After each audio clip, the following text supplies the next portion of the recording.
Witajcie moi drodzy. Trochę dzisiaj wieje, mam nadzieję, że będzie mi dobrze słychać.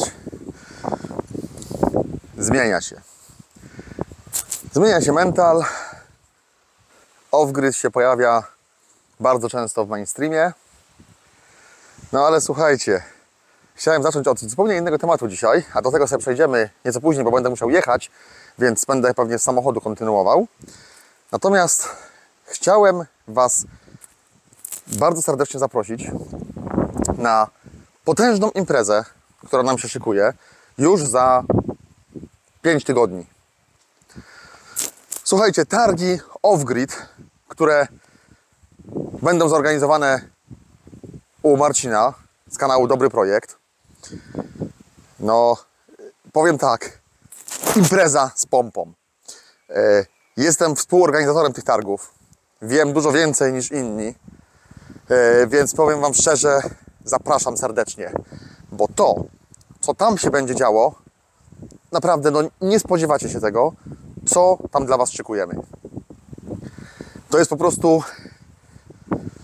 Czegoś takiego nie widzieliście jeszcze. Po pierwsze, impreza w lesie, impreza całkowicie off-gridowa, masa osób, która przyjedzie. Będziemy omawiać tematy, będą konferencje, będą wystąpienia. Przygotowane to wszystko będzie tak, że się nawet nie spodziewacie, że w lesie można taką imprezę właśnie zrobić, przygotować. Słuchajcie, tutaj byłem proszony, żeby za bardzo o tym nie mówić jeszcze, tak, bo to wiadomo, pewna tajemnica. Mam nadzieję, że Marcin tu mnie nie prześwięci, jak Wam powiem. Natomiast generalnie, a zresztą nie, wiecie co, pokażę Wam, patrzcie, kilka takich fotek, które tutaj mamy z tego, co tam jest szykowane i jak to jest szykowane. Taki krótki nawet materialik, prawda? Zobaczcie, będą takie stoiska dla wystawców przygotowane specjalnie. No po prostu to nie jest zrobione na zasadzie takiej, że tam ktoś sobie myśli, coś tam sobie postawimy, tak, przyjadą 2 osoby, 3 i na to będą na tym się targi skończą. No nie. No po prostu będzie to naprawdę coś, czego jeszcze nie było w Polsce. Tu zobaczcie, macie uchwyty właśnie, tak? Specjalne, profesjonalne dla stoisk, dla namiotów, które tutaj będą. Naprawdę tutaj Marcin działa pełną parą, razem z Rysiem zresztą, z Dorotą. Będzie wow. Mogę Wam tylko powiedzieć jeszcze, że oprócz tego, że będziecie mogli się spotkać, wiadomo, z Marcinem, ze mną oczywiście, prawda? Będę całe 3 dni na tych targach. Będziemy mogli wymienić doświadczenia, porozmawiać, podyskutować na temat off-gridu, na temat magazynów, na temat fotowoltaiki, niezależności energetycznej. To impreza stricte właśnie w tej tematyce zorganizowana.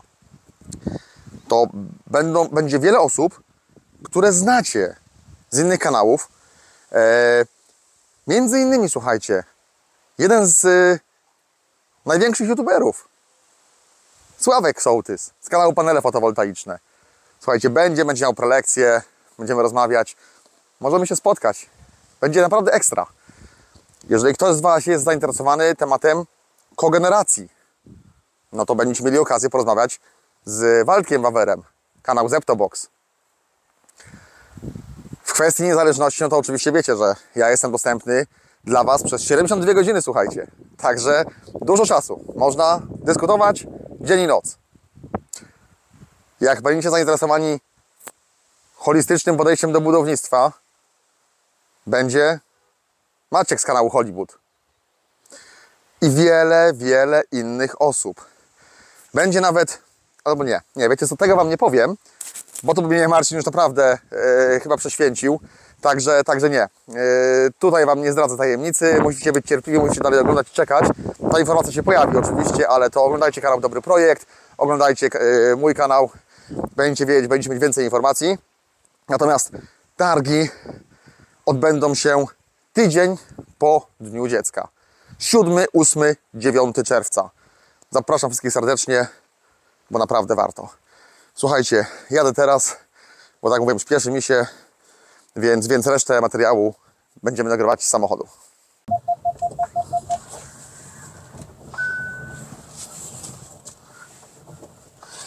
No to słuchajcie, przechodzimy do właściwego tematu dzisiejszego filmu, czyli właśnie jak to jest z tym życiem w off-grid, z tym byciem niepodłączonym do sieci, z tą opłacalnością bycia niezależnym.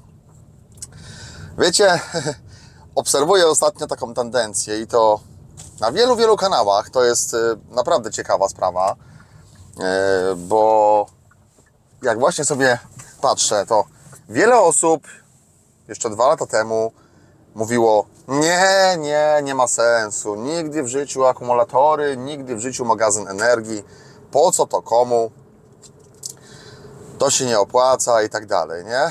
I tak właśnie w zasadzie tak co 3-4 miesiące obserwuję takie drobne zmiany i takie nasilenie się i ukierunkowanie, że jednak te magazyny mają jakiś tam sens, że to jednak idzie w kierunku tego, że może warto, może jednak coś się opłaca.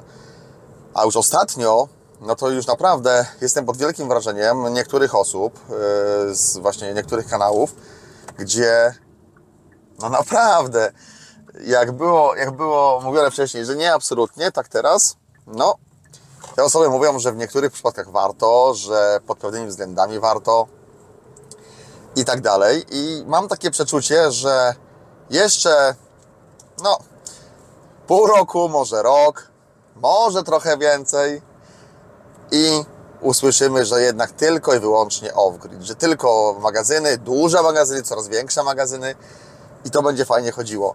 No, wiecie, to jest trochę tak. Rynek robi swoje, ceny energii robią swoje. To, o czym mówimy, no też swoje robi na pewno, bo jakiś wpływ to na pewno wywiera, bo przecież ludzie te kanały oglądają i inni youtuberzy też oglądają nasze kanały, więc wiadomo, że to nie jest tak, że jedni się drugimi nie sugerują, prawda? Natomiast no, zdanie każdy ma własne i część osób twierdzi, że nadal, że to oczywiście się nie opłaca. To są tacy zawzięci, zapaleni już po prostu. Nawet czasami zakrawa to o hejt, słuchajcie. Zakrawa to o hejt, bo nie nigdy w życiu i komentarze się spotyka pod tytułem: a ty jesteś głupi, ty jesteś taki i tak dalej, nie masz racji w ogóle. No wiecie jak to wygląda. Ja to jestem na to odporniony, bo na mnie to wiecie, że wy to sobie możecie tam pisać co chcecie i mnie to i tak nie rusza. Natomiast jak gdyby wracając do tematu, no cena, nie? Ktoś tam napisze: oj, jak to dużo kosztuje, wydasz pieniądze bez sensu, wydasz 100, 200, 300, 500 tysięcy w ogóle, no dobra, no ale spójrzmy na to z drugiej strony. Po pierwsze, jeżeli ktoś ma jakieś środki odłożone i trzyma je na koncie i trzyma je tak na tym koncie miesiącami, latami i tak nie bardzo wie, co z tymi pieniędzmi robić, nie? No to tylko na tym traci. To są osoby, które na ogół nie inwestują w żadnego rozwiązania typu jakieś tam akcje, obligacje i tak dalej.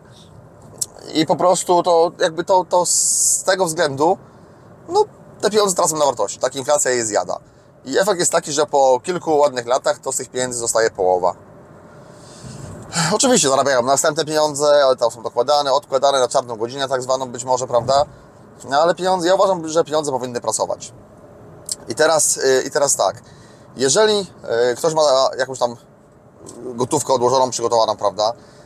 No to jeżeli taka osoba zanalizuje, ile płaci za prąd i dojdzie do wniosku, że jednak ten prąd no, jest drogi.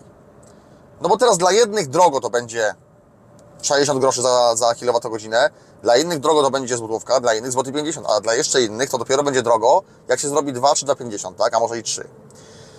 Wiecie, są pewne przewidywania, tak? Bo to też jest tak, że jak się obserwuje, to czasami niektórzy, zresztą ode mnie to powiem Wam szczerze, od dawna się śmieją. Już wiele takich materiałów nakręciłem, prawda? I to jeszcze było w czasach, jak energia była faktycznie po 40, po 50 groszy. To wtedy, jak mówiłem, że energia niedługo będzie po 80 i po złotówce, to się wszyscy śmiali i pukali się w głowę i mówili, że jestem jakimś czarnowidzem, czarne wizje tu uprawiam, prawda? I w ogóle skąd ja mogę wiedzieć takie rzeczy i tak dalej. No i niedużo trzeba było czasu, prawda, na to, żeby jednak tak się stało. I oczywiście mówiąc jakby energię, tak, w tym wypadku mam na myśli wszelkie koszty z tym związane, bo nie chodzi mi o samą energię czynną, którą wy kupujecie gdzieś tam od waszego operatora, tylko łącznie ze wszystkimi przesyłami, dystrybucjami, opłatami stałymi, podatkami i tak dalej, prawda? I jak sobie zobaczycie, to oczywiście, że to zależy od tego, gdzie się znajdujecie, w jakim rejonie Polski mieszkacie, jakiego macie dostawcę, jaką macie taryfę, ofertę i tak dalej, bo każdy będzie miał inaczej. To nie ulega w ogóle wątpliwości i będą osoby, które dzisiaj płacą złoty 50 lub więcej za kilowatogodzinę w taryfie G11, a będą takie, które w tej samej taryfie G11, nawet u tego samego operatora, płacą stawki rzędu 80 groszy, 85 groszy, albo się łapią jeszcze na jakieś tam tarcze rządowe i płacą 69 czy nawet mniej, prawda? No fajnie. Ja się z tym zgadzam i teraz kwestia jest do tego, jak kto do tego podchodzi, jak kto to liczy, na co się załapał w danym okresie czasu, to tak mu to wychodzi. Ale to, że ktoś płaci dzisiaj kwotę na przykład 69 groszy, to nie znaczy, że tą kwotę będzie płacił za pół roku również, bo te tarcze się pokończą. I ta kwota im wtedy skoczy do góry, prawda? Ja nawet tam w jakimś jednym materiale Wam mówiłem, że byłem u inwestora, który chciał założyć fotowoltaikę i który miał z Tauronu fakturę, gdzie średnia cena wychodzi 20 za kilowatogodzinę. Tam nie są duże zużycia, więc wiadomo, ta cena będzie wyższa, no bo tam dystrybucja i koszty stałe nam na to też wpływają i to znacząco przy mniejszych zużyciach, ale też w takim wypadku o wiele bardziej opłaca się założyć fotowoltaikę na początek, a potem oczywiście założyć magazyn energii i przejść na off-grid. To jest logiczne, bo te ceny będą tylko wyższe. Natomiast no tutaj to, że będzie żonglerka cenowa na rynku, tak, że za chwilkę dojdziemy do sytuacji, w której no z jednej strony ceny znowu będą szły do góry, z drugiej strony być może rząd będzie starał się to ograniczyć, znowu jakieś nałoży kolejne... No słuchajcie, coś mi nagranie przerwało, nie wiem dlaczego, ale już sobie wznowiłem, także mam nadzieję, że tam było słychać wszystko, co mówiłem. Natomiast jak gdyby wracając do tego, że prawdopodobnie niebawem być może rząd znowu nałoży jakieś tarcze, prawda, jakieś ochronne dla ludzi, no to też wiadomo, że jak z jednej strony będą jakieś tarcze ochronne nakładane, to z drugiej strony te pieniądze będą musiały być wyciągnięte, bo przecież rząd nie ma swoich pieniędzy, ma tylko te, które zabierze w podatkach. W związku z czym też nie uczcie się na to, że ktoś Wam coś da za darmo, bo nikt tego nie zrobi. Jeżeli będzie jakieś dofinansowanie, jakaś dotacja, to ona zaraz będzie musiała być odebrana w dwój lub w trójnasób. Prędzej czy później to się wydarzy. Także tak to realnie wygląda. Jak się obserwuje trendy, które są w pozostałych krajach wspólnoty, no to oczywiście to wszystko zmierza ku temu, żeby te ceny tak były wyższe, bo oczywiście tam ludzie zarabiają inaczej, zarabiają większe pieniądze niż w Polsce, więc może tak tego nie odczuwają. Natomiast też narzekają, powiem Wam szczerze, na wysokie rachunki. No i ja myślę, że jakby w Polsce były takie rachunki w przeliczeniu, prawda, na złotówki, jak są w Niemczech, w Wielkiej Brytanii czy w pozostałych krajach, prawda. No Wielka Brytania już nie jest z Unii w tej chwili, tak wyszła, ale to w tym jakby wiadomo co mam na myśli. No to powiem Wam szczerze, że już by się dawno ludzie załamali, bo tam cena za kilowatogodzinę to 2 zł, to by ludzie chcieli płacić. Także to tak realnie wygląda. No i teraz pomyślcie sobie, jaki będzie następny kierunek. Ja uważam, że cały czas, że tylko i wyłącznie off-grid. Zauważcie, że ja jestem w swoich poglądach niezmienny. Od dawna promuję życie poza siecią, promuję życie w niezależności i uważam, że to jest najlepsze, co każdy z Was, z nas może zrobić, tak? Bo tutaj, no, tutaj już nie ma innego wyjścia po prostu. Ja wiem, że to wszystko kosztuje, ale no mówię, to jest inwestycja. Inwestycja w przyszłość, inwestycja w to, żeby żyło się lepiej, żeby żyło się wygodnie, żeby żyło się bezpiecznie. Czy trzeba to serwisować? No, oczywiście jak wszystko, tak? No to nie jest też tak, że Wy sobie założycie magazyn energii i teraz on już Wam się zepsuje w ciągu roku, 2 czy 3, prawda? I trzeba tam siedzieć non-stopem i po prostu śrubki sprawdzać, dokręcać, analizować przewody, sprawdzać ustawienia, konfiguracje. No nie dajmy się zwariować. Ktoś tam mówi, że bo Ty masz te trackery się nie opłacają, fotowoltaika na trackerach, to drogo kosztowało i ciągle trzeba przy tym robić i serwisować. Wiecie, na czym polega serwis trackerów? Na tym, że ja raz w roku wyjdę sobie do nich, sprawdzę sobie, czy przewody nie są już tam poluzowane, i część śrubek, trochę tam może smaru nałożę, tak, na łożyska i to jest wszystko. No to sami sobie odpowiedzcie, to mi zajmuje, nie wiem, 1,5 godziny czasu raz na rok.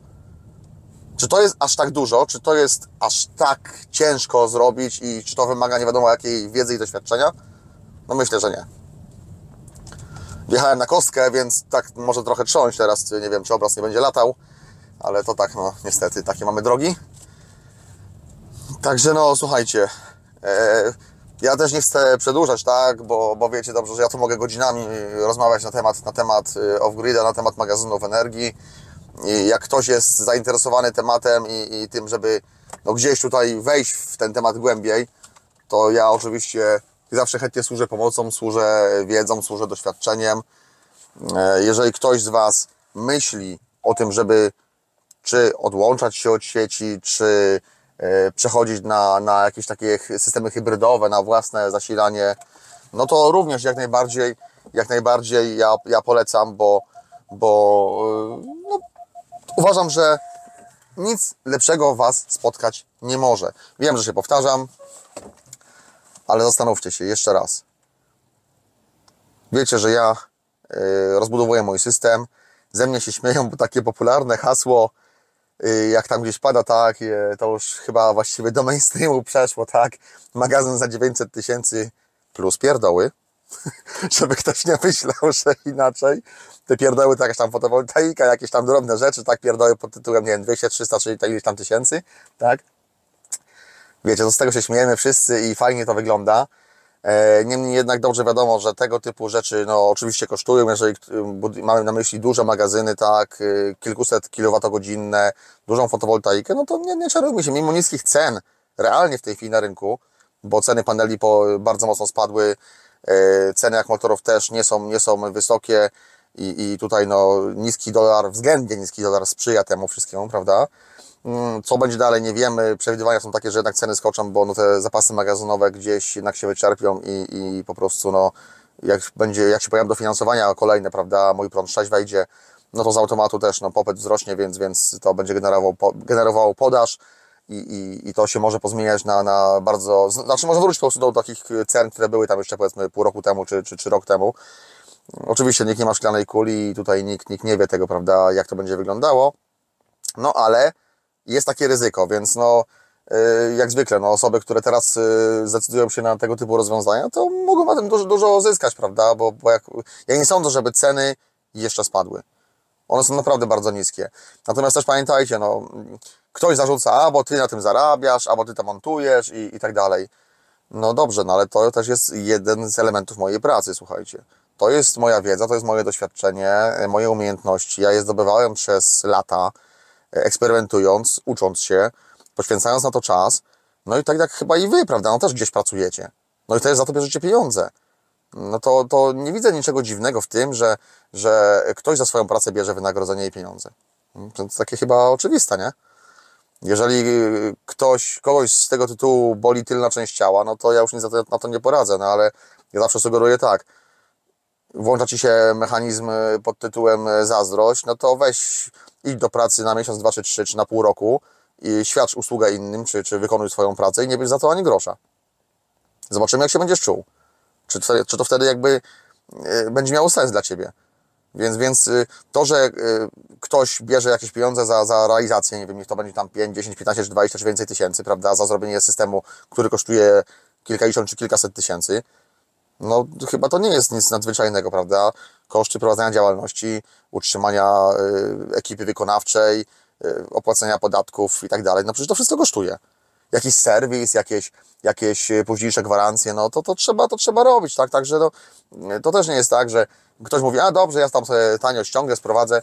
No fajnie, no super, tylko że no to zrób se, sprowadź sobie. Jak Ci się zepsuje, to miej pretensje do siebie, no bo sam se kupiłeś, sam se sprowadziłeś, nikt Ci w tym nie pomoże. Jak coś sobie zrobisz źle, bo nie masz odpowiedniej wiedzy i kwalifikacji i dojdzie do jakiegoś wypadku, no to miej pretensje tylko do siebie później, prawda? Nie narzekaj. Bo pamiętaj, że jeżeli coś sobie samemu zrobisz, no to a nie będziesz miał jeszcze na to wszystko certyfikatów i papierów, no to jeżeli, nie wiem, nie daj Boże, dojdzie do jakiegoś pożaru, Nie z tytułu tego, że się zapali magazyn, nie? Bo w większości w tej chwili ludzie inwestują w lifę PO4 i to są baterie, które się nie palą. Natomiast ze względu na złe połączenie tego wszystkiego, złe dobranie przekrojów przewodów i tak dalej, no to naprawdę jest ważne. Jeżeli to źle zrobicie i dojdzie do jakiejś sytuacji takiej krytycznej, no to po prostu te baterie się zapalą nie same z siebie, tylko zapalą się od innych elementów, które już się zapaliły. I wtedy tego już naprawdę nie ugasicie. I choćbyście nie wiem co robili, no to prawdopodobnie budynek się spali, prawda? Żadna ubezpieczalnia nie przyjdzie i nie powie, ach, spaliło ci się, jaki ty biedny jesteś, my ci wypłacimy. Tylko pierwsze co zrobią, to zarządzają papierów, certyfikatów, kto to wykonywał i tak dalej, czy miał uprawnienia. Jeżeli tego nie będziecie mieli, zapomnijcie o ubezpieczeniu. No i to tak właśnie wygląda. Więc no, na to uczulam, co nie znaczy, że sami sobie nie możecie robić instalacji, bo jak najbardziej, nie? Dobra, słuchajcie, nie ma co przedłużać, ja tu dojechałem już na miejsce. Mam nadzieję, że to w jakiś sposób do Was trafi i tu jestem też bardzo ciekawy właśnie Waszych opinii na ten temat co mi napiszecie w komentarzach. Czy faktycznie nadal myślicie, że magazyny się nie opłacają i nie mają sensu? Czy też może jednak coś w tym zaczyna być i gdzieś to się wszystko tak zaczyna wpisywać, że ta fotowoltaika to ona bez magazynu już przestaje mieć sens. Napiszcie, powiedzcie, podzielcie się wiedzą, po to są te kanały, żebyśmy się wzajemnie wspierali i liczę na dużą ilość komentarzy. A na temat tego, jak to jest z tym off-gridem, z tą hybrydą, z tym byciem niezależnym przez kilka miesięcy czy przez cały rok, to sobie jeszcze niejednokrotnie będziemy rozmawiać, no bo uważam, że tak po prostu trzeba. I tym optymistycznym akcentem już naprawdę dzisiaj kończę. Trzymajcie się, do następnego. Łapeczki, komentarze, subskrypcje. Cześć!